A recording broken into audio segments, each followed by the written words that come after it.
Okay, so now we're in the app designer. You can see we got this big red triangle, so clearly that's probably where we should start. So we're going to go over the sitemap. We're going to click on Open the Sitemap Designer. And so that's going to bring us into an experience. And so the sitemap, it has kind of two purposes. One is it's going to set up the navigation. So anything you want to do navigation related inside of your model-driven app, you're going to do here in the site designer.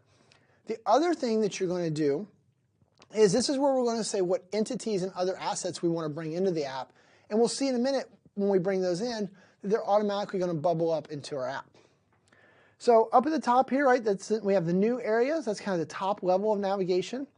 And so right now we're not going to get too convoluted, but what we're going to do is we're just going to rename these. And so we're going to call this, travel area.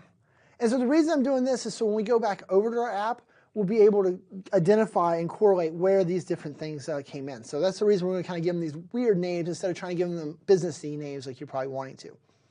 So that's the travel area. And we can create additional areas across here if we'd like. So then we're going to say, all right, we need a new group. And so we're just going to call this the travel group. Same thing, just so you can see where this happens. And that's both of these they're just navigation style elements. So now we have the travel area, the travel group. So then now that we get into sub areas, this is where we start to get into actual configuration that matters to us, right? So we're going to click on the sub area they created. And when we did that, it opened up the editor over here on the right. And so then now we need to say, all right, for this sub area, what are the different types? So we can do a dashboard, we can do an entity, a web resource, or a URL. So dashboard and entities we're going to cover pretty well, so we won't hit on those right now. But web resource, that would be if you wanted to pull in some HTML type of components into your app, right? So you'd reference this web resource with all of its configuration options. Pull that in. Or a URL is if you want to give them a URL off to another website to go, right? So maybe you want to have a link in here that takes them to the customer site or to a training portal or wherever it is you want to send them, right? A URL is just a normal hyperlink type of setup.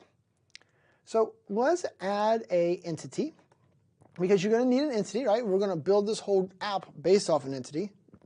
So which entity would you like? So we hit the drop down. And then you get to see all of our entities. And this is where we're going to be sad that we made it travel. And T is all the way at the bottom. So where is travel? There's our travel tracker. So boom. All right, so then this is going to now make our model-driven app include the entity travel tracker. Yay, we like travel tracker. He's our friend. So then we're going to go in here. You can set the title. And so we're going to call this... So notice the default title, I guess I should point out. So entity, remember earlier when we said instead of travel trackers, we made it travel tracking. So here you can see that name being used, right?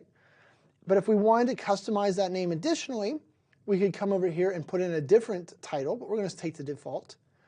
Also notice it says title 1033. So if you haven't seen this before, right, 1033 is my language code. That is American English. That is the language code for that. So this is saying when this app is in English, US English mode, this is what the title would be. What you can get into though is you can go in and you can set titles for other languages. And so when you do that, you just need to fill in the title for whatever the other language code is you might choose. So that's how we start to add those multilingual capabilities. It's just by filling in the blanks as we build this stuff and providing the languages. So, and we're going to provide the translations, right? We can't just say, automatically translate this to Greek for me. We're going to have to kind of go in and do that ourselves. So, and then it defined an ID. All right, so that all looks good to me. So we will accept all of that. And what we could also then do is go over here to components. Maybe we want a second sub area. So let's drag this over here. And so this one we're going to do a URL, just so we can kind of see how that works. And we'll send it off to my favorite search engine and your favorite search engine, Bing. Just like so. And so then it's like, well, what do I call that? And we're going to say link to Bing. And so that just gives us, that visual, right? We don't need that actually in our app. I want to just kind of make sure you see where these things are manifesting themselves. But that all looks good to me. So we're going to say save. And then now that all of my sitemap changes have been saved, we're going to click publish.